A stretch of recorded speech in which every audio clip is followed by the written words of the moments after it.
Den sembah ngiring ulun kapurpa risan amur bengarat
nyat langening kalang jiwanagla panton mun saratin nonir kekonang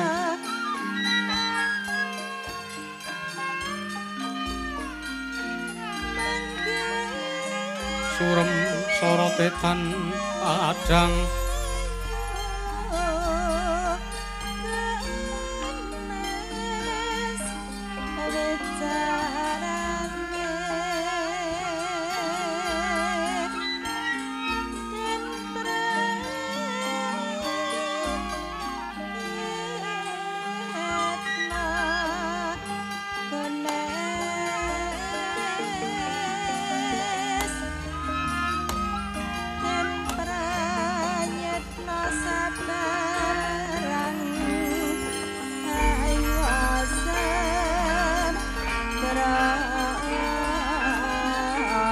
samar pamoring sukma sinaksmaya winasya sapi sinimpen talanging kalbu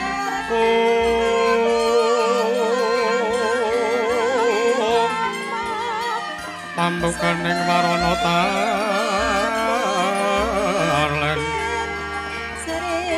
saking liap layaping aluyup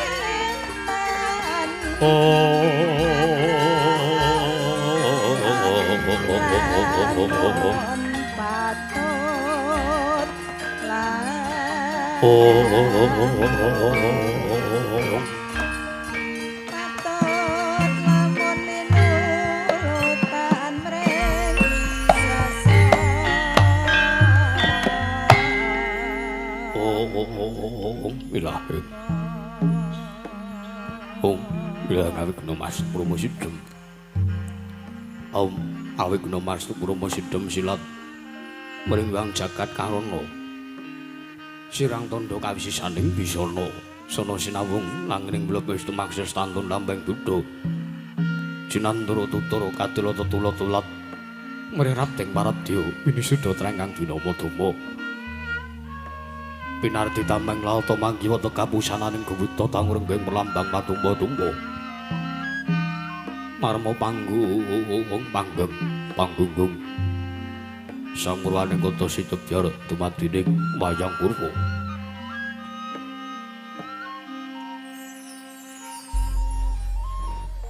Polakaning kandha linarik nuting basa dongeng guna ngemu surasa. Winarasaya karaos. Mula cari hangrasa wani wuruhing diri, rasa rumangsa ngrumangsani. Pindhane kadya jalma ngilu kaca.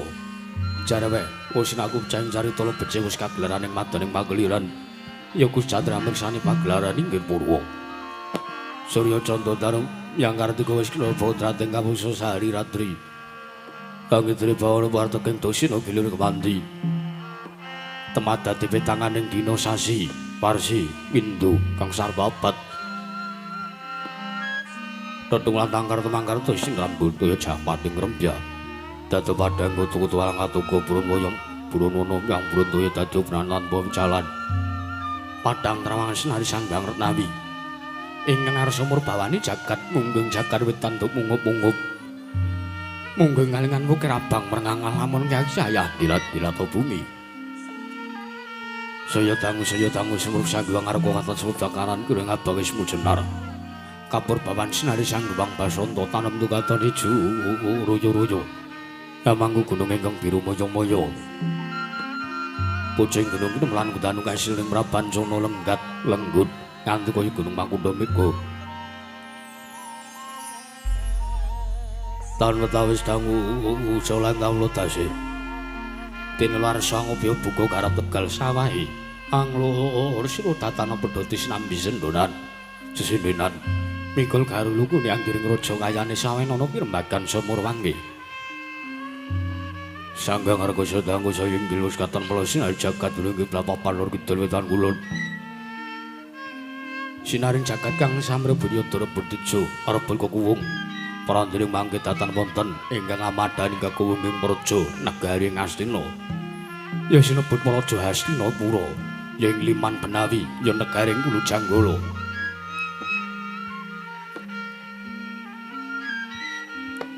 Apan jari karo pambukaning kandha saratring mangke negari Ngastina dumadi saking pulo-pulo Banjaran.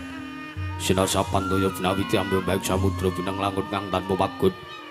Pegating maning kamantuk uluting Cakrawala, mane-mane cakrek ing bewisik. Sawane iki neping jurang, corong, nepung sirung. Kinari sing beksi lawit yang sarang burung. Wonten ugi pasisir antar sasana jembar. Kebekaning masir gemlaring garis pinggir. Tanang tungang rembiyung rojo-rojo karang kitri royo-royon kelapa bumi subur paseten mawur.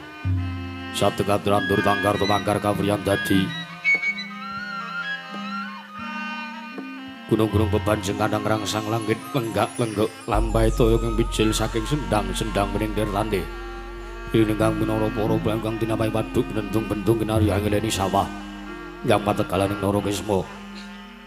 Mokal panguling tetani bebasan datanana bumi sancek kangkang selo. Sedaya tetanduran kang ora kapi panjo batari sirang jal pasabinan. Yayah ruk misane kang pinangka Pratiwi. Ana kang ngimbangi gunung anggung rena sameres tarun tumurun tratu merah. Sadaya dadi huruk-huruk kalih lingkungan. Langkung-langkung lamun to tinaliti sampun samya samet pring sesanggeman. Sepentepe saking tintasan saya sinansaya. Inata widanane mumat sinamatan daya dirayan. Sawiji mapan jating jejiban kang milik situmah mamujud manunggaling cita rasa karsa kang sak temah ambabar karya. Kenging pinasaken negari Ngastina nalika semolagya manjing marang jaman kencana panjang punjung. Pasir pawukira jinawi gemah Ripakarta tata turta raharja. Dasar negara kang gedhe bare padang jagat dhuwur kuku setur tada kunsarane. Turta kasih sering manca praja lah Sinandawawu. Ingkang marangasta pusanatil bangsa negari Ngastina. Menangana danu jamna dasa namaning Sang Nata dasa arane 10 nama wis mestani. Nengge jejuluk Sang Maha Prabu Duryudana.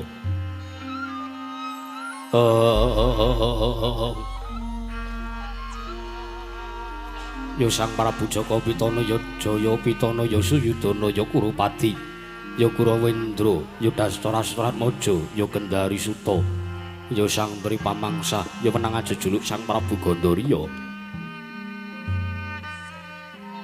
Prandene mangke Sang Nata Prabu Duryudana arsa lenggah ing madaning Damar Kencana. Binayang bayang sangjaning para Hapsara Hapsari. Sangjaning para Banjedi. Manggeng tanggung Jaka waloro-loro banyak dalang harta walika sawenggaling mas kacu kang sarwana. Ora pidhem madaning pasewakan negari Ngastina. Lasinunta ing kewareng caket dere mangarsa muhung marangkanata dalem pidaleming plasa jenar. Punendya mantri Sang Rekanapati Arya Sengguni Arya Suman Nyuraden Dri Gantalpati. Mengkaraken pilenggaipun ujeng negari Ngastina sajaga lenggah pandhiteng Sukalima Sang Tapa Begawan Durna. Parantini manggi Sang Tapa Begawan Durna mengkaraken pilenggaipun pamungkasing Masiban satring tirta tinalang nenggih Sang Raden Arya Kartamarma. Parantini manggi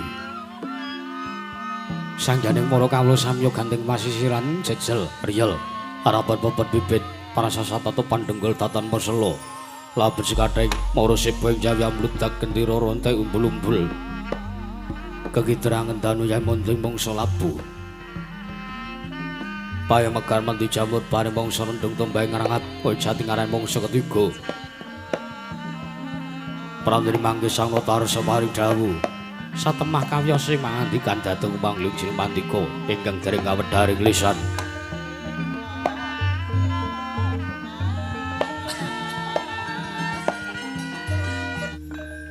Niwang Sukmana mangadirwi ono sasmintaning jagat wasisaning Bathara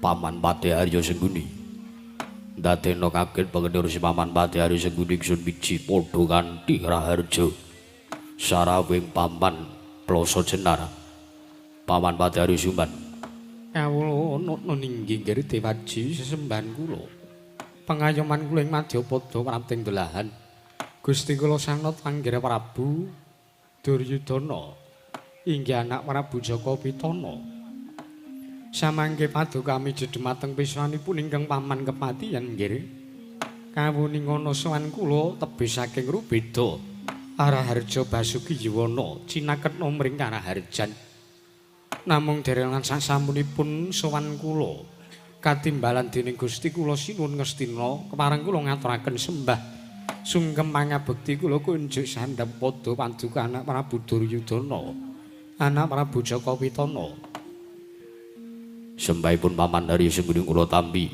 dawah sami-sami batu langkung kaprayogakna lenggah paman Arya Sengguni paman plasa jenar menapa ingkang sampun paduka dhawaken lenggahipun ingkang paman kados dene mboten kirang prayoga inggih kula ngadhep wonten ngarsa paduka nggih kawula nun miwah Bapak Durna pengayoman kula Bapak Nemban Sukalima Bapak Nemban Kumbayana samangke rawuh wonten praja negari Ngastina padha kanthi Basuki lan Kang Putra Ngastina ngaturaken pambagya raja putya pangastawi mugia kunjuk wonten ngarsa paduka Bapak Nemban Durna Bapak Nemban Sukalima lole kenthos waru gembol manyar-manyar duk ning dungkul wana alas dadi wana kula naknan nadyan sawanipun ingkang bapa tinambi ding anak Prabu Duryudana kanthi ringan ayak yojan monggo kula mboten dikendangi mau nggih sampean ora joget kok kon ngendangi karepe pripun oh lah dalah Pudha pangesta sampun katampi wonten ngarsanipun Kang Bapak ing Sukalima damel bombong tias ing manah ingkang paman ing Sukalima nggih. Mboten langkung kula ngaturaken salam taklim kula. Mugi katura wonten ngarsa paduka anak Prabu Duryudana. Hei, sampun kula tampi. Kaprayogan lenggahipun Bapak Durna. Sampun mboten kirang prayogi pisuwan kula nggih, anak Anggir Ngastina. Paman Arya, kula wonten timbalan nggih.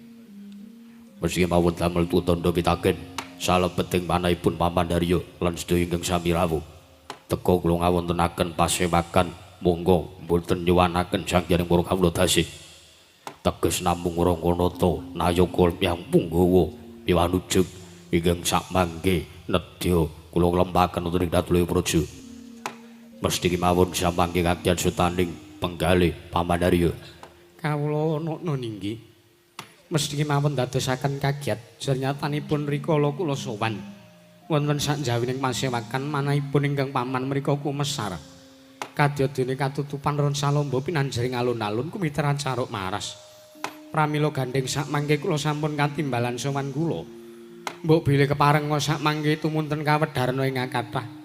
Nanging menawi wadi tumraping para kadang setana. Awi sak mangke ingkang paman kanthi tumuju wonten ing madyaning kedaton apan catur netra kalaman kula nggih. Ingkang paman nedya nganglungaken jangga nilingaken karna mastuti Sadatama. Dawuh pangandika paduka anak Prabu Duryudana. Oh, semanten ugi ingkang bapa ing sekalima.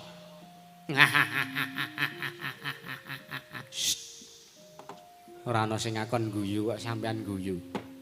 Nuwun sewu. Kula sonten mriki menika tartentu namung nuhoni dhateng dawuhipun anak Prabu Duryudana. Pramila gandeng kula sampun nyaket dhateng salyaning paduka anak Prabu Ngastina. Keparenga ingkang bapa samangke badhe mabuka Susilastawa midhangetaken pangandika paduka anak Prabu Duryudana. Jagat Pangestungkara. Pawadarya. Kula wonten dawuh. Baudra. Kula wonten dawuh. Wontenipun kula ngawontenaken pasewakan ingkang namung seklimah piantun kemawon kula tibali. Kula mriku namung badhe matur lan paring pangandikan bilih nembe kemawon kula nyurasa surasaning serat pustaka Weda Purwa ingkang mapan teng wadungan pusaka negari Ngastina. Surasaning serat pustaka Weda Purwa samangke nerwacaken babakan jangkaning jagat inggih pecahing perang donya ing kaping sekawan ingkang winastan perang gedhe Baratayuda. Bawan sumedhot rasaning atine Duryudana amargi nuwun sewu pun meh tumapak perang gedhe Baratayuda teka para Satakurawa dereng nyawisaken senopati agul-aguling perang bebedeng tinanggulange pabaratan ingkang putra kuwatir sumelang samadali manah lamun samangke ngantos kelampah Kurawa kawon lan samangke menawi Kurawa kawon tartentu badhe kecalan dhateng Kamukten pramila samangke ingkang kula badhe suni pamrayogi wajar tumrap manahipun Kang Putra Ngastina mboten sanes jang namung paduka Penemban Sukalima jenyatanipun paduka ingkang dados gurune wong perang pramila samangke kula suwun paring pamrayogi go vertikal wonten sanipun Putra Ngastina. Oh, lole kenthos waru kimpel manyar-manyar. Duk ning dungkul wana alas-alas dadi wana. Nuwun sewu nggih, sareng kula taliti sareng kula gelar. Lan samangke kula midhangen pangandikanipun anak Prabu Duryudana ingkang paring dawuh. Bilih paduka anak Prabu Ngastina kuwatir, ajrih sartanipun sumedhot jroning manah. Kuwatir tiasing penggalih paduka anak Prabu Ngastina awit ajrih sakmangke menawi ngantos para Satakurawa kawon nggih nyemengsah pun para Pandhawa. Iki. Nuwun sewu nggih. Menawi para Satakurawa kepengin menang sartanipun kepengin unggul ning pabaratan besok nglamun Titi Wanci. Kala mangsa wis nekani tumapaing perang gedhe Baratayuda ingkang nami perang suci Baratayuda menika. Mugi dados ning kawuningan menawi para Satakurawa kepengin unggul ning pabaratan kedah wonten setunggal srana ingkang dipun tempuh. Kudu ana salah siji srana ingkang kudu ditempuh. Nggih, Dejuni. Tumuli menapa ingkang dados syarat sarananipun Kakang Durna. Nuwun sewu. Menawi para Satakurawa badhe kepengin unggul, badhe ngawonaken dhumateng para Pandhawa menika. Inggih menika kedah mangertosi lan damel srana karingyanipun para Pandhawa. Monggo nuwun sewu Kakang. Pripun? Wonten mriki sing ngerti keringjane Pandhawa niku mung sampeyan. Merga sampeyan iki dadi gurune para Pandhawa, sampeyan ya dadi gurune para Satakurawa. Pandhawa niku murid sampeyan. Sampeyan ya ngerti keringkiane Kurawa. Nggih, kula ngertos. Lah nggih. Umpama sampeyan mangertosi dhumateng karingkianipun para Satakurawa menika menapa tan mandi sampeyan ugi mangertosi dhumateng menapa ingkang dados karingkianipun para Pandhawa. Lah sakniki mangterangke Pandhawa niku keringkiane nggon pundi supaya sak mangke para Satakurawa ingkang temandang. Mangke riyen kula krungu Durmagati ngentut kaya ini. Durmagati ngentut. Nggih. Oh, kurang ajar. Paseban barang kok ngentut barang. Pangestunipun Bapak Durna. Ngentut kok njaluk pangestu rasane. Nuwun sewu Depate, anak Prabu. Kados pundi? Kula jabaraken kemawon, kula matur cekak aos kemawon. Nek wekdalipun namung dugi jam kalih. Nggih. Menawi badhe damel srana karingyanipun para Pandhawa. Menika mboten sadipun damel srana. Awit kula mangertosi Pandhawa menika ringkehipun mboten kanthi perkara dipun gitik tangkep jajak antaran bau. Nanging pengapasinipun para Pandhawa utawi karingkiyane para Pandhawa menika menawi dipun lela-lela menawi dipun manuhara. Ngaten. Iya. Teges para Pandhawa menika menawi dipun mungsuhi, menawi para Pandhawa menika dipun merangi. Tartentu sak mangke Pandhawa saya le kuat, Pandhawa saya le kukuh baku. Pandhawa saya le kuat dadi samono. Kuat ya ora sanggo adi samono sampean iki senana. Ha iki kuat ngaten nggih Pak. Nggih. Mekaten. Iya. Dados Pandhawa menika ringkehipun apese Pandhawa menika menawi dipun nanggep sedulur, menawi para Pandhawa dipun lela-lela, Pandhawa diman-iman, dimong, dimulyake, dikepenake. Nanging menawi mulyaken dumateng pun para Pandhawa tartentu Duryudana badhe kecalang kamukten. Mung sekedhik kok nggih. Serananipun mengke gampil kemawon. Pandhawa menika menawi manunggal dados tunggal, cacahe 5 inggih Pandhawa. Menika dadosaken sarana kuwatipun para Pandhawa. Pandhawa menika menawi nglumpuk dadi siji tartentu kukuh bakuh. Nanging serananipun menawi badhe damel sarana pengapesanipun para Pandhawa badhe damel kanthi sampe supados Pandhawa ringkeh. Menika para Pandhawa samangke dipun suwanaken setunggal-setunggal wonten negari Ngastina. Puntadewa disuwanke. Puntadewa mun sowan Pandhawa langsung dipatek Puntadewa langsung dipateni mawon. Jenyatanipun angel mijet wae nganti suwe banyu sinaring menawi badhe mejahi Puntadewa. Jenyatanipun menika menungsa ingkang lila legawa lair lan batin. Menawi jangkaning jagat mboten nudahaken bilih para Pandhawa lan Kurawa kedang nglampahi perang gedhe Bratayuda. Tartentu Puntadewa menika nampik sartanipun mboten kersa, mboten purun nglampahi perang gedhe menika. Pramila kula simpulaken wonten ing mriki mboten wonten karti sampe ka menapa-napa dumateng pun Puntadewa menika. Jenyatanipun menika menungsa sing gampang dipateni. Sikringe dijabut mungkin rak mun mati Puntadewa menika. Sampeyan iki kok celemongan. Werkudara menika madinipun saking menawi dipun dawuhi supados tumindak menapa kemawon Werkudara menika purun. Werkudara menika menawi dipun lela-lela menawi dipun manuhara dilulu sartane diuja marang kamukten. Tartentu Werkudara mengke badhe kesuruh wonten margi ingkang klentu satemah modar klingsek mati. Pandhawa pun entek pun kelong loro. Ngaten Kakang Tuna. Nggih, gampang Dik Pate, jane gampang. Nggih. Terus Janaka menika kringkanipun mung siji, wedokan menika. Janaka dipun beto wonten negari Ngastina, cepak Kelsi sing ayu-ayu. Sampeyan iki kok iki nang kedaton. Mboten kok perkara saru, mboten kok perkara mboten sopan menika mboten. Ning nuwun sewu, pancen menika karingkanipun Janaka. Janaka menawi badhe dipun damel ringkih menika namung gampil kemawon. Golek wong wedok sing ayu ning pambegane jahat. Golek wong wedok sing ayu ning pambegane ala. Golek wong wedok sing untune bethek. Wah. Golek wong wedok sing ayu, golek wong wedok sing sugih. Ning janjane pambegane ala, nggadahi niat elek kalian pun Janaka. Samangke Janaka dipun suduk sarira. Dipun telikung saking wingking. Saking wingking nggih penak, arep nggih penak. Nggih. Kalian wong wedok menika? Nggih. Janaka mati. Mati mungsuh wong wedok. Nggih. Terus ngasut urip meneh. Mboten, Mas sampean iki kok senengane ora. Sampean karo kula kalah 70.000 kok. Gleleng ora. Nggih, niku Janaka. Janaka, kringkane wong wedok. Nggih. Lajeng kula Sedewa. Menika bocah loro menika bocah kembar. Wonten ingkang ngandhake, wonten ingkang sami ngondangaken. Bilih menungsa menika kembar. Kembar menika ragane loro ning nyawane dadi siji. Nggih. Dados niku kula Sedewa menika menawi dipun badhe dipun pejahi mboten saged kok mejahi setunggal-setunggal. Mati niku kudu bareng. Ngaten. Mati kudu bareng. Gap ya kudu bareng. Serananipun kados pundi? Didu Kumba. Didu Kumba niku. Didu Kumba. Kumba Karna. Didu Kumba kok Kumba Karna. Didu Kumba niku didu sirah do sirah. Ngaten. Nggih. Dadi sirah enak kula kali sirah Sedewa mengke ditokke tuk ngoten. Mungkin pun kong selet kembar modar. Nggih Kakang Durnan. Nggih. Dadi arep mateni wong kembar menika gampil senanipun. Ning nuwun sewu nggih. Kados pundi?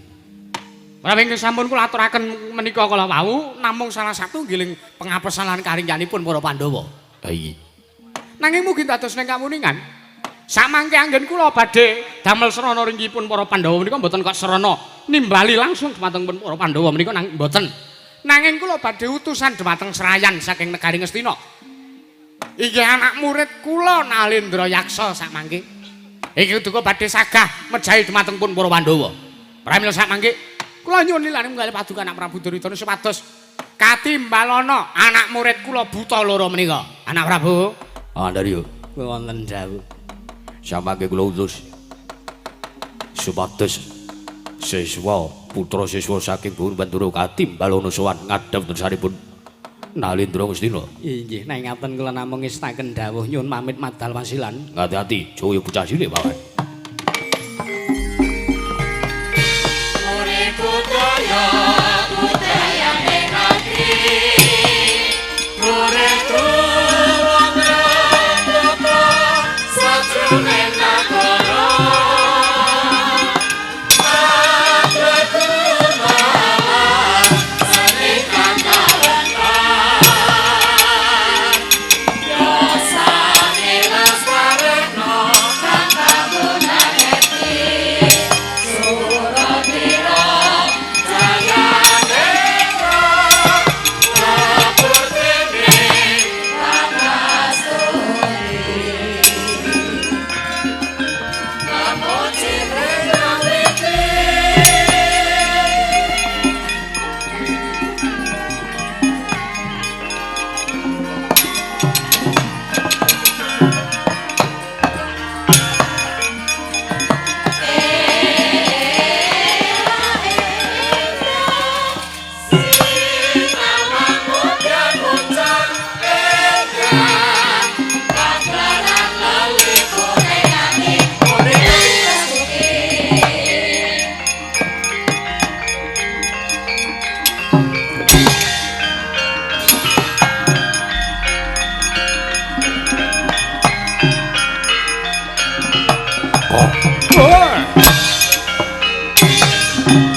Jagat Pangesungkara.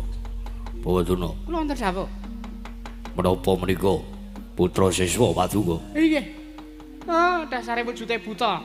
Mau gedene Raja Majapahit. Buta loro ming kaya rethok. Ki mama mlaku wong loro wis kaya pengedram karo pendemung. Yai. Munggah Ndatulaya nganti Ndatulayane oyak. Katimbalana nggih, katimbalana. Mlatune kangge prayogi. Nggih. Di sana, aja ngira ingsun tumampu yekti saweg sepisan iki ingsun wani. Sira kuwi sapa lan saka tidanggamu? Nurawin pasang kaliman lapi trepene ngledoni tumawing tawang towang linepat ning tolak manusinuwun. Kece-kece wali kece satat setan wali kobra. Bujleng iblis lanat padha.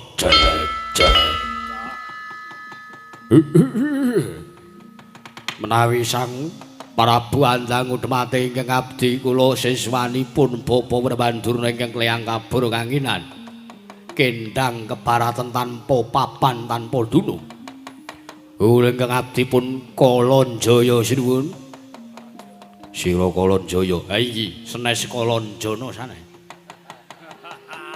banjur ingkang mburi Kong tetian kala Rudra Waspati Raja Dewaku. Pitepangaken sinuwun pilih paduka Suti mestani dhateng jasad kula pun Kalantaka. Kalanjaya lan Kalantaka. Ya iki. Ngendikane Bapa Durna. Sira sakloron saguh mateni marang para Pandhawa. Aja kok Pandhawa.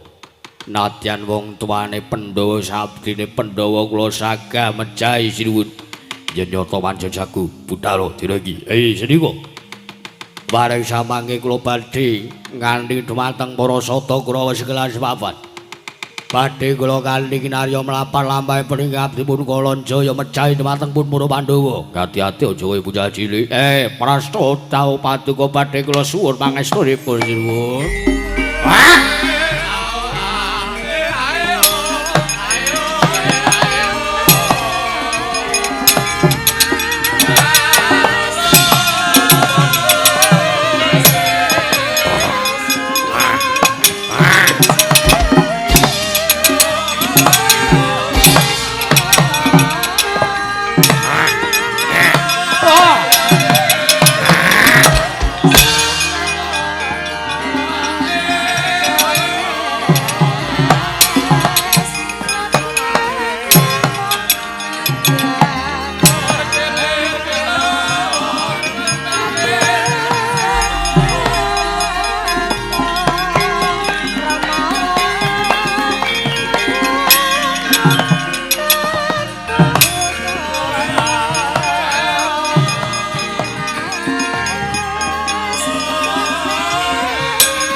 Wonten dawuh. Marem den manah kula sampun pajar awit nampi sabiyantunipun Kang putra siswa kekalih. Oh, lah dalah. Sinten sing mboten marem kalian Begawan Durna? Wong arep lairan men parake tenggen kula. Lair Keguguran. Wah. Jare kok gawe mareme wong. Sing marem malah mbokne ora kok anake. Sampeyan menika, Pak. Nuwun sewu nggih. Anggen kula tusan dhumateng siswa kula menika. Daya-daya namung badhe damel srana ringgipun para Pandhawa. Sampangke sami temandangipun kalih menapa ingkang sampun kula dawuhaken. Kala wau sampun kula aturaken ing ngajeng. Bilih para Pandhawa kedah dipun timbali sewiji mbaka sawiji. Supados para Pandhawa saged ringkih, saged pisah kegiatanipun. Isaken dawuh. Kula kinten kaya wis purna jejipan pasewakan Pamandarya. Kula wonten dawuh. Samangke supados nglempaken barisaning para sata Kurawa kinarya mlapat tindakipun yaksa kalih Kalonjaya lan Kalantaka. Ngestaken dawuh. Kemarin kula nyuwun pamit. Miwah buparo Kang Pandha Sibu. Samangke ing senedya kuntur kedaton. Non ngestaken dawuh nggih. Kemarin kula nyuwun pamit madal pasilan. Ngati-ati aja kaya bocah cilik. Pamandarya. Yayi Kalantaka. Apa Kakang Kalonjaya? Nggone awake dhewe nampa dawuh Sang Prabu Duryudana. Kinen gawe Sraya lan Karti Sampeka. Patining para Pandhawa kudu ditindakake kanthi bener becik. Pandhawa kudu disowanake mring Raja Negara Ngastina siji mbaka sawiji. Aja nganti cicir Kurawa kudu dikanthi tumuju menyang negara Ngamarta. Banjur samengko keparenge Kakang Kalonjaya kepiye? Adum gawe ya Yayi. Iya. Awake dhewe samengko keduga mlebu ning kedaton negara Kendraprasta. Banjur para sata Kurawa panggaweane kudu ngirigodha marang para kawula sartane satra-satra Ngamarta. Aja ngasih digawe tentrem kahanane nanging gawenan karang abang. Sartane biyu ana bathang sayuta dening para sata Kurawa. Ya, ngestake dawuh Kakang Kalonjaya. Banjur misa apa nggone para sata Kurawa lan awake dhewe budal. Ora ketang sambung apa cala lintang tumilaya takane budal dina samengko iki Yayi.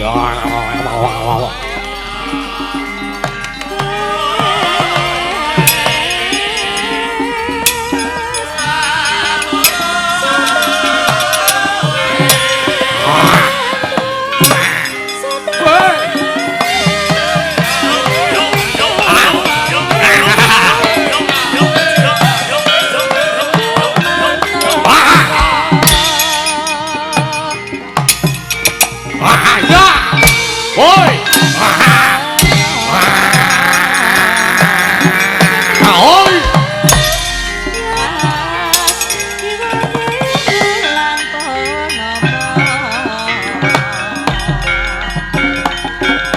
Go.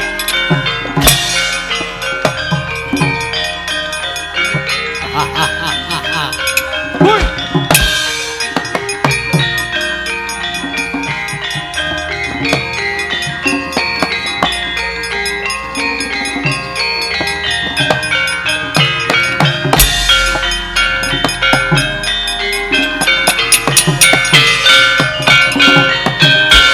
Alah wata dita bdeba.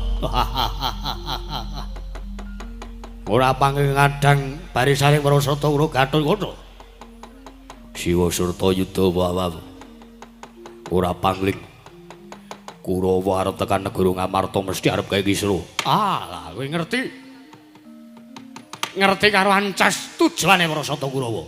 Mula tak anggap lumrah yen to kowe ora basa, ora tata krama karan wong atuwamu Ngastina. Dasar Prinyoto ayu. Yen to Kurawa arep mlebu wewengkon negara Ngamarta, Gatotkaca sing ora nrimake. Apa apamu? Kena mlebu nang kudu nglangkahi. Satare kudu iso nugel janggane Gatotkaca. Babu Babarawa. Lena pandhap tepat data meniki marganing patimu sing lena prapteng lalis Siwa Surta Yuda.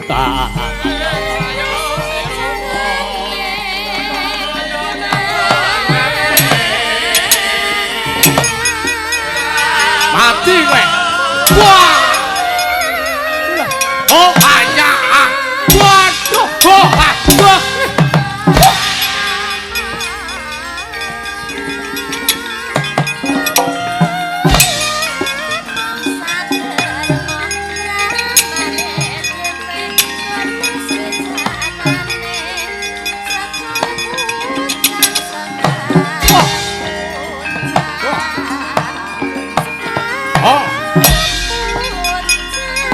Aske.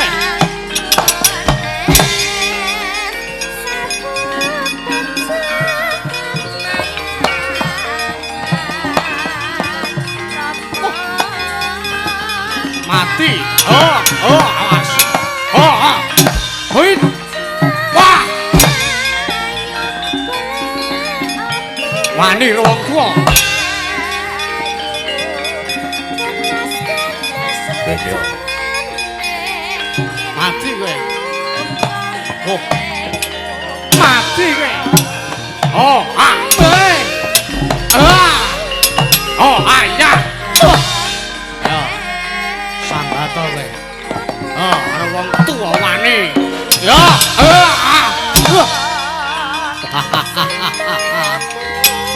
Iki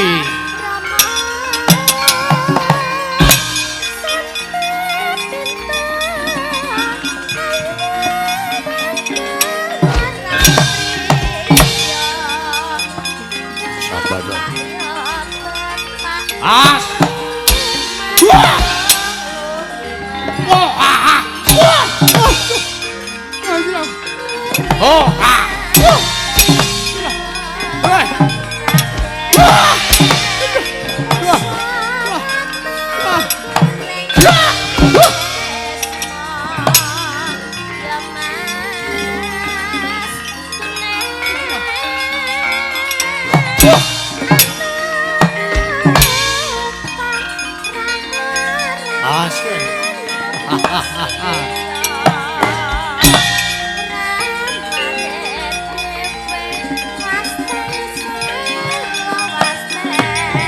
Mati.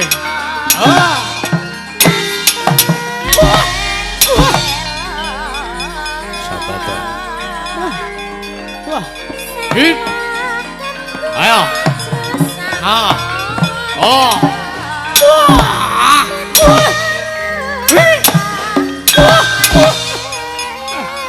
Mati aku. Oh, ayah. Ya.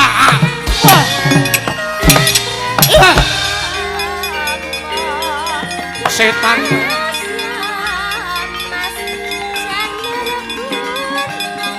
Ora gelem medhot kowe. Yo, ayo kowe. Sandrak kowe.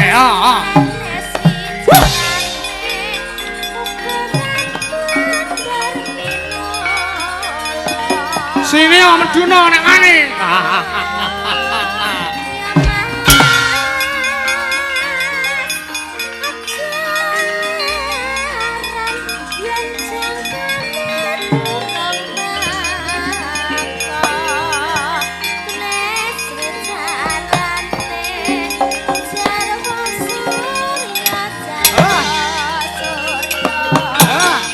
Mati weh.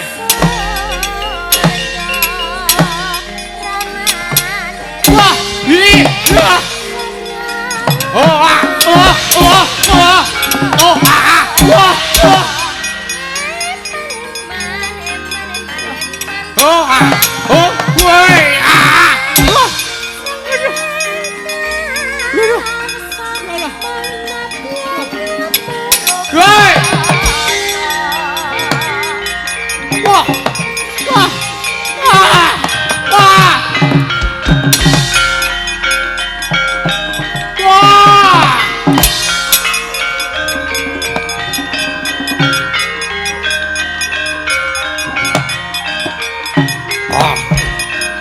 Iki piye, Kang?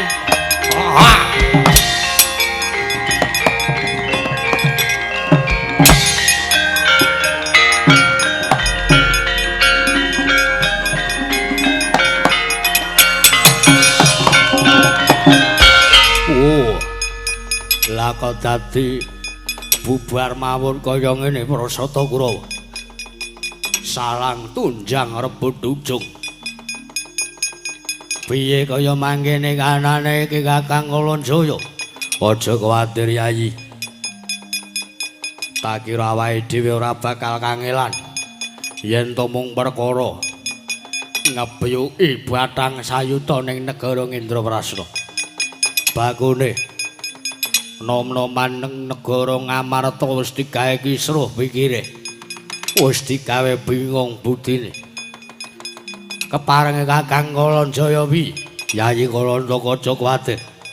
Ayo alon-alon diperebeki dicaketi sartane miwiti ngene awake dhewe bakal medhah negara Ngamarta. Negaring Indraprastha ingkang wis tinilar dening para putra awit sangka kisruh ing anan negaring Indraprastha. Nalika semanten eling-eling negaring Ngamarta dukunane negaring kajiman Indraprastha ya negaring Monomarta. Pramila sakmangke anggadhahi prabawa ingkang menjila. Eling-eling negari kang gawat keliwat wingit kemati. Satru mara satru mati jalma mara mesti dadi kawanda. Kedadak wonten mendung peteng ingkang nglimputi yaksa kalih. Temah kendang kapracondang kuntal kaprapal sangkaya Kalanjaya lan Kalantaka wau.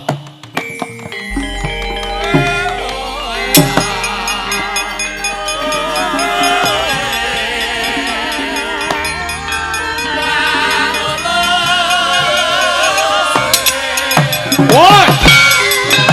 Mas! Woi! Apa ini? Woi! Woi! Wah!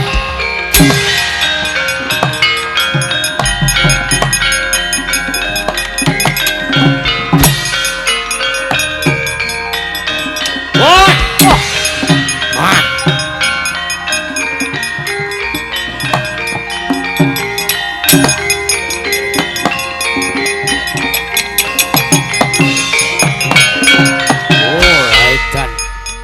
Ana daya pangaribawa sing gedhe Yayi.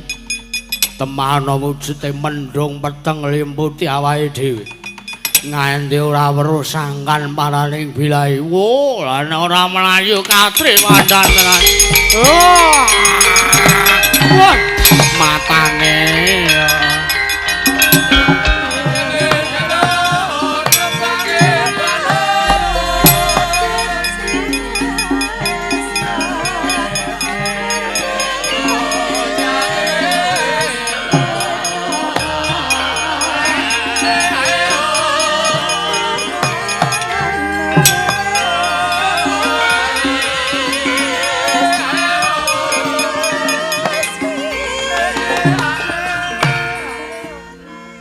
pamingsih saking kawontenan negaring Indraprasta ingkang geger. Awit saking kridanira yaksa kalih. Kocapa ingkang mapan wonten madyaning wana Krendayana. Lenggah wonten madaning Sela Gilang. Nenggih Sang Dewi Kunti tali brata ya Dewi Prita. Nalika semanten Gya Tintrim Rudra kaworan bendu. Nenggih Sang Dyayu Dewi Kunti tali brata. Ingkang wis kepareng linggar saking negari Ngamarta. Ing cipta Sang Dewi Kunti arsa ngupadi pepadanging ati. Kumarang Sang Rasmawinta adil tan bangkit pinambeng. Tansah nenutuh diri paran marga ingkang arsa tinempa. Mila milalu lampus yen to datan kasembadan apa kang sinedya. Tanajrih angambah sonya pringga amung antut tumampak ing padha krenteking nala. Saya ratri datan kendel nggih lumaksana supe dahar tanapi guling. Kekesing galuh bantering surya datan rinaos temah manjing dadi tapane. Biar arahina wancine Bagaskara mangrang sang wayah umyong kang riweh Amara Waryanto. Anjalari lungkrah lesu lesah kendel sak ngadeping ban mandira. Lah wis wonten dangu sang sayane dangu kepati denya guling wauta. Ngrai tengkeng mampan wonten ing pasitren Gandara mayit. Nenggih panginja wantahing dewaning perkasaan nenggih Sang Pandya Durga ingkang amrebeki kelanunggihaning Sang Dewi Kunti dadi guragapan Sang Ayu wau.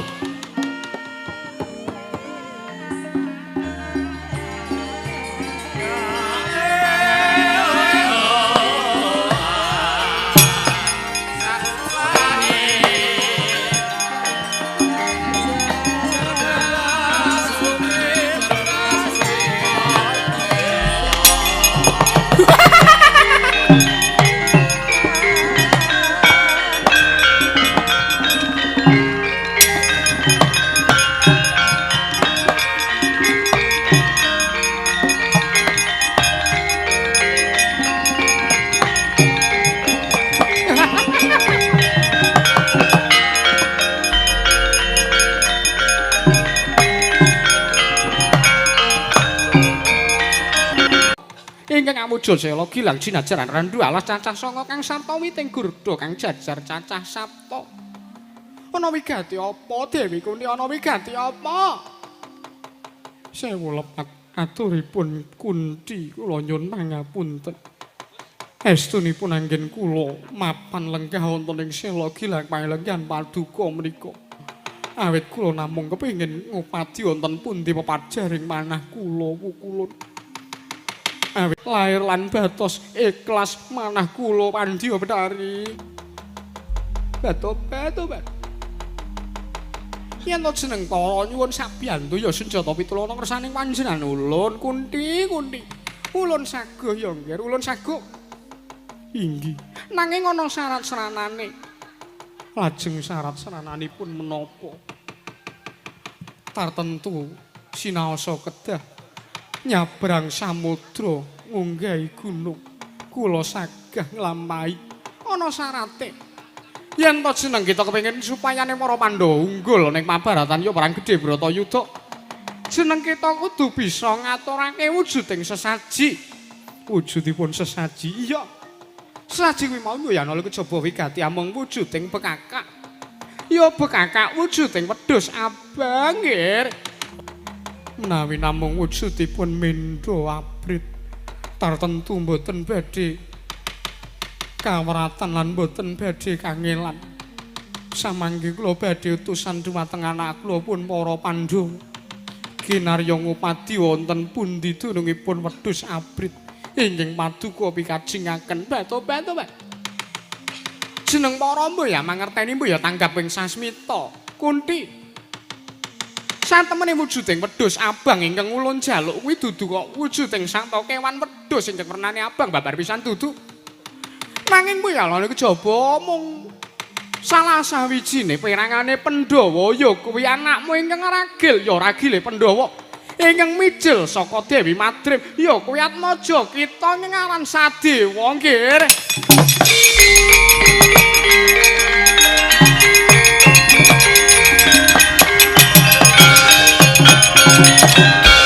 Menungso ora tatanan. Wujudmu dewa ning atimu tanpa beda kaya tadine pambegane iblis. Ora ana jamak lumrahe wong arep nggayuh kamukten kudu ancik-ancik marang kuwandane Atmajaku dhewe. Ya senajan to Sedewa ya ragil kaya ora mijil saka gagarbane Dewi Kunthi. Nanging kae wis tak rengkuh, tak openi lan tak tresnani tanpa beda kaya anakku dhewe kaya Pandhawa liyane. Nanging kena ngopo Bedhari Durga, Bedhari Durga. Kowe iki wujudmu dewa nanging kowe ora kena dienggo patuladan. Taun ana windana aku ora bakal sudi ngupadi. Sartane aku ora bakal njaluk tulung marang Japura.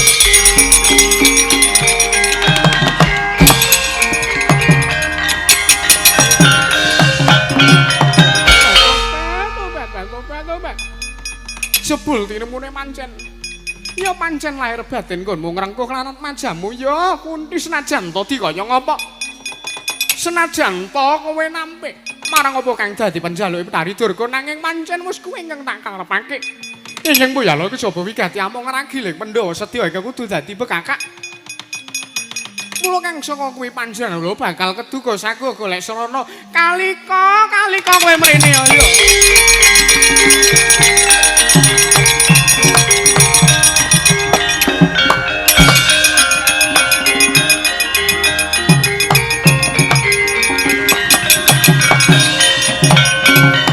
Nimbali dhateng ing abdi pun nemben kalika kula nyadong dawuh Pandya Bedhari. Aja kaget ya nggih kalika samengko ingkang nimbali kelawan sowan kita. Inggih. Kemarin kula ngaturaken sembah bekti kula kunjuk Pandya Bedhari. Ya ulun tampa muyalar pangestu namanana. Mangerti ya nggih apa to sababe dene panjenengan nglaramake kelawan sowan kita mban kalika ingkang Boyana kejaba wigati. Jeneng kita mung bakal ulun utus nantani ulun dawuhi. Samengko supaya ingkang slupi sartane gawe pangreka daya kepiye carane supaya Kunthi samengko sago ngaturake kemandhane Sadewa ana ngarsa ulun. Nek ngaten tetela dawuh paduka prasna samangke kula badhe nyuwun pamit. Ngati-ati aja kaya bocah cilik nggih kalika.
ati uping angin sumyak swarane karanjuban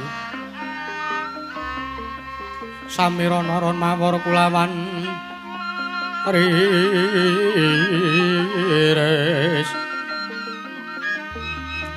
lumrang gantaning pos pita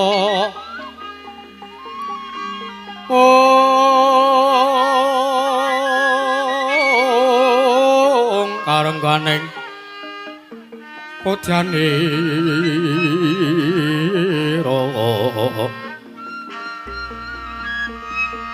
sang deja wara mbrengangan lir swarane madu prangta manungsung sarining kembang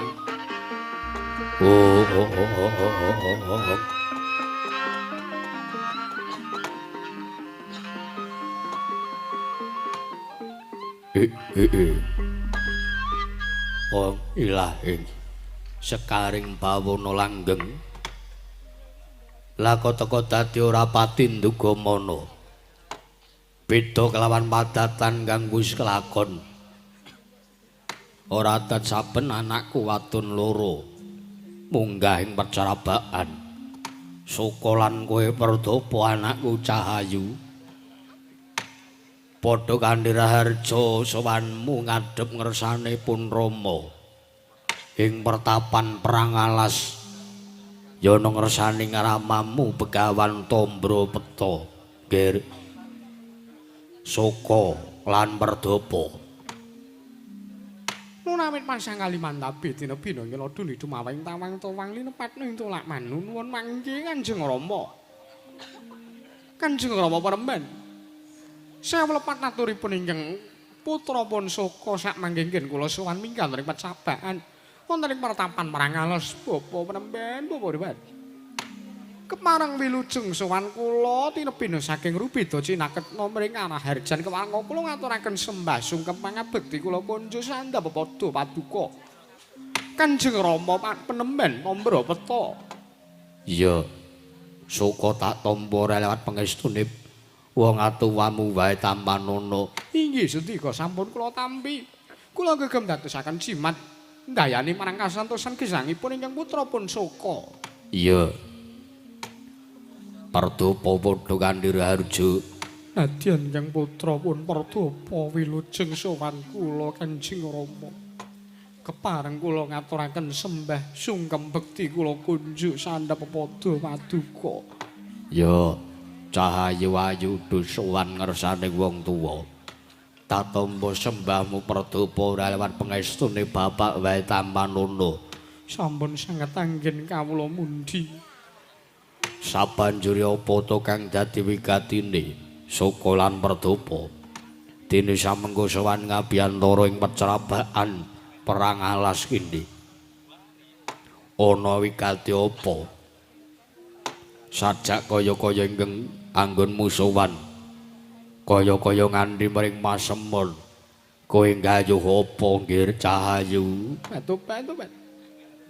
Cetha samangke paduka Kanjeng Rama Panemban Tambropeta. Sampun ngawuni kaliyan sampun pirsa bilih sowan kula menika nggih gegayuhan. Mesti wae ngono. Aku iki jejere wong tuwa kudu bisa mangerteni marang kang dikarepake dening anak. Ora dadi matura. Inggih. Kanjeng Rama nuwun sewu. Saestu sowan kula menika kula mung badhe nyariosaken Kanjeng Rama namung badhe nyariosaken. Bilih sampun wonten 3 ngari kapengker ingkang putra pun Soko menika ngimpi. Kowe ngimpi? Inggih. Apa pasumenanmu? Kula ngimpi kula nyumpena dipun cokot wujuding ula Kanjeng Rama. Alah.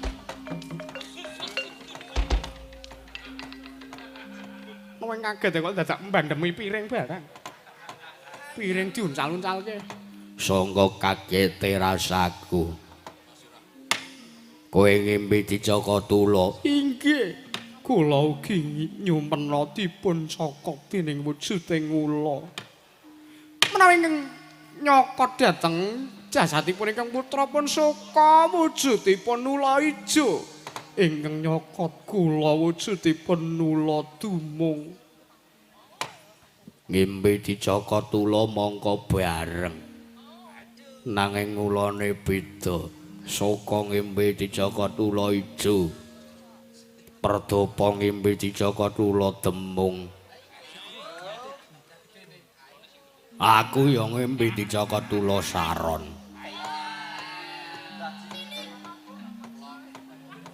Panjenengan kok wonten-wonten kemawon nanging elokipun kawontenan Kanjeng Rama.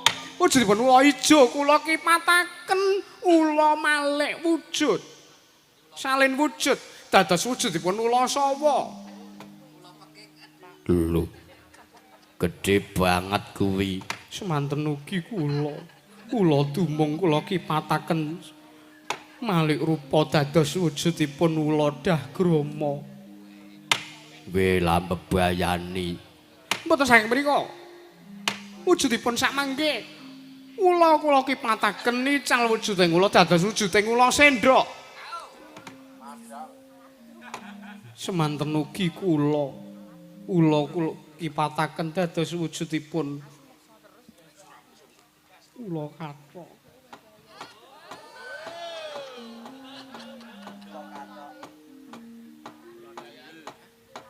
Nanging lain kawontenan Kanjeng Rama, ula sendok kula kipataken badar wujuding satriya bagus.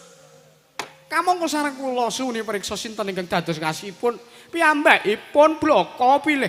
Piyambakipun menika satriyaning Pandhawa inggih ragiling Pandhawa. Satriya ing sawo jajar inggih menika pun Raden Nakula. Kula kipataken nical wujuding ula. Badar wujuding satriya ingkang kekasih Raden Sadewa Kanjeng Rama. Oh latala. Jebul lereke ngrembug. Nger. Sukolan we Werdapa. Ora sandadak kowe bloko ning ngarepe wong tuamu aku wis ngerti janjane kowe njaluk supayane kowe didhawuhake dening satriya kembar Ngamarta ingkang aran Raden Nakula lan Raden Sedewa. Betobat. Ora saniroke. Senengane kok kuwi lagak-lagian kok didiroke. Keduga sampe Kanjeng Rama sampun priksa mawon dados legat ning manah kula. Kanjeng Rama sampun wuninga menapa ingkang dados gegayuhan lan gegembolan ing manahipun ingkang putrapun Pardapa. Ngerti wae. Wong ngimpi dicaka tula kuwi werdine bakal cepak marang judune. Ya wis. Aku ora bakal duwe wenang supaya mambengi marang apa kang dadi kekarepanmu saka dene Pardapa. Ya mung wanti-wantiku yen to sak mengko kowe cah loro ditampik tresnamu karo sing jeneng Raden Nakula lan Raden Sedewa. Oh, aja ngluputke marang wong tuamu. Nuwun sewu menapa samangke kinipun padu Kanjeng Rama Tambra peta sagang gayuhaken satru kalih menika. Ora mengko siki. Watak sing dadi watak saka anake Begawan Tambra peta kowe kudu bisa nglungguh opor bebek. Ayam kula nggih purun. Lho. Anak pendhita ki nek doyan le madang. Mula lemune ra jamak-jamak. Aja-aja engko Raden Nakula ya lemu. Mboten. Wonten Mas menawi menika Raden Nakula menika mboten kok teges lemu, mboten kok teges kuru menika mboten sedengan. Oh iya. Kaya sing nyaron kae. Nek kae setanting kok kae. Batu nika mawon. Lajeng sampeyan waduh sagu gayuhaken Raden Nakula. Kowe kudu bisa nglungguhi opor bebek teges kowe kudu bisa mentas awake dhewe. Ya jagaya kowe. Lho. Mentas awake dhewe teges mentas apa-apa iso ngrampungi perkaramu kanthi pribadi. Tanpa gandeng marang wong tuwa. yen kowe gelem sartane kowe sagum budidaya ya mangkato patinen dhewe rasa dadak konggonan karo wong tuamu. Bantu panjenengan ngaten. Kula nyuwun pamit Kanjeng Rama, kula nyuwun pamit. Hati-hati aja kaya dicaci.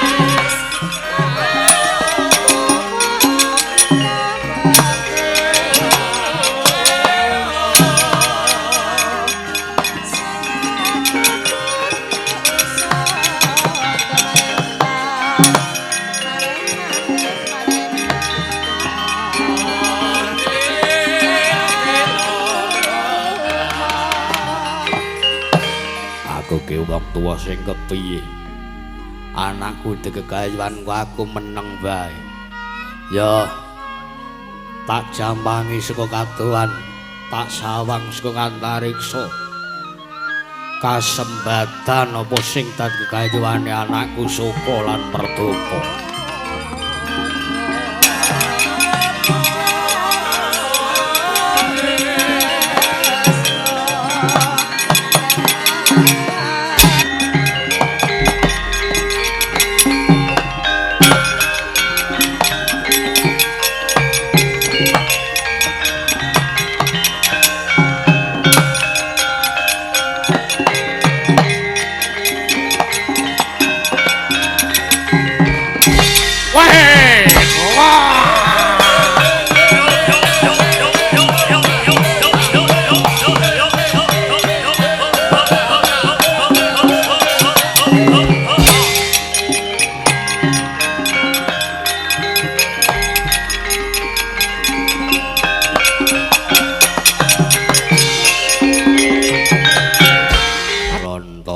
Apa usih to. Kowe ngerti wedokan kok terus biayaan. Wah, ayu banget. Nang tengah alasgung liwang-liwung nemu wedokan. Wah. Gosek diteliting kok kek iki panjal maning demit. Oh, ora gagas. Awake dhewe padha-padha li demit. Umpama pancen kuwi demit. Tur narjan ta wujude demit nek urung badar ya enak-enak wae. Wah, cangkemmu nyemelangi. Apa nyemelake? Cahayu mandeg. Atuh Panyayi Werdopo. Apa Mbak Yu Soka? Ana wujude nyaksa loro, ana wujude nyaksa loro iki ngadeg lan awake dhewe piye iki piye? Iki piye? Wek sapa, Dik? Wedok loro ya tuwek, nyiji-nyiji oleh nemu wong loro ra. Ditakoni apik-apik wae Mbak Yu. Kowe sapa? Kowe sapa praja kamu? Ngendi dang kamu? Weh lah. Sajake rada gentho iki wedokan iki. Rada gentho meno. Ana wong wedok kok pawakane pawakan lanang ngene iki. Wedok ya ayune ya gagah jelita. Gagah jelita iki. Ning ora apa-apa. Kowe ngarep apa mburi? Aku mburi wae aku. Kayake cocok dhewe karo aku. Rambute lurus nek sing ngarepke rambute keriting kok aku mah aku. Nek kowe mau aku wae. Piye ditakoni aduh omongan dhewe-dhewe dememeng ora wis-wis. Iya, Cahayu. Dinok doblong sayangku. Takon karo aku iki Raden Mas Kolon Jaya Nata Bata sedasa mangku wanita lima tanpa busana sedaya.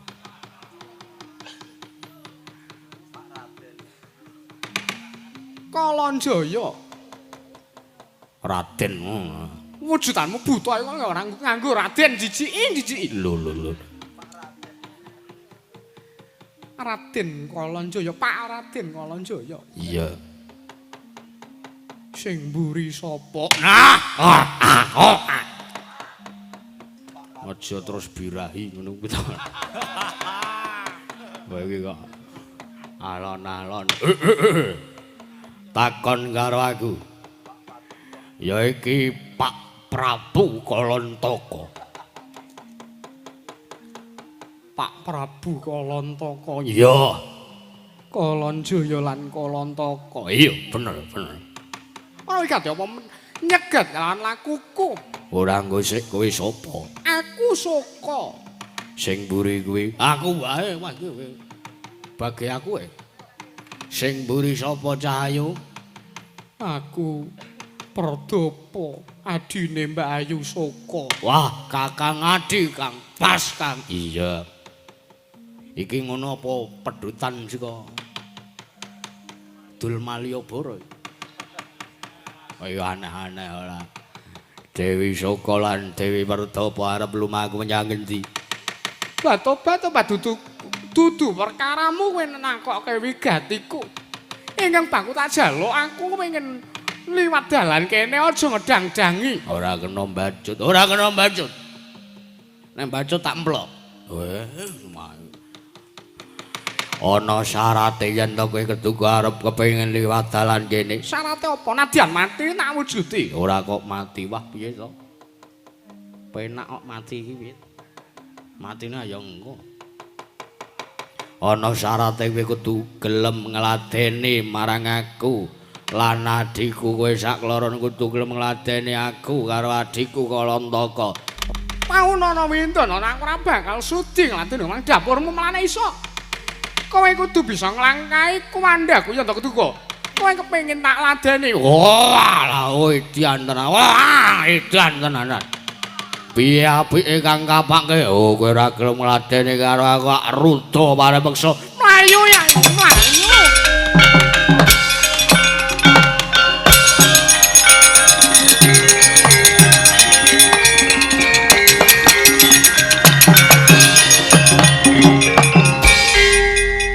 Wah, gara-gara kowe kok. Ki ngono nek kowe ora cenanangan rak ya gelem kowe mau. Ngorong-ngorong atus lah. Oh, lambemu ora. Terus piye iki? Diuyak kok piye? Heh, oh aja mlayu.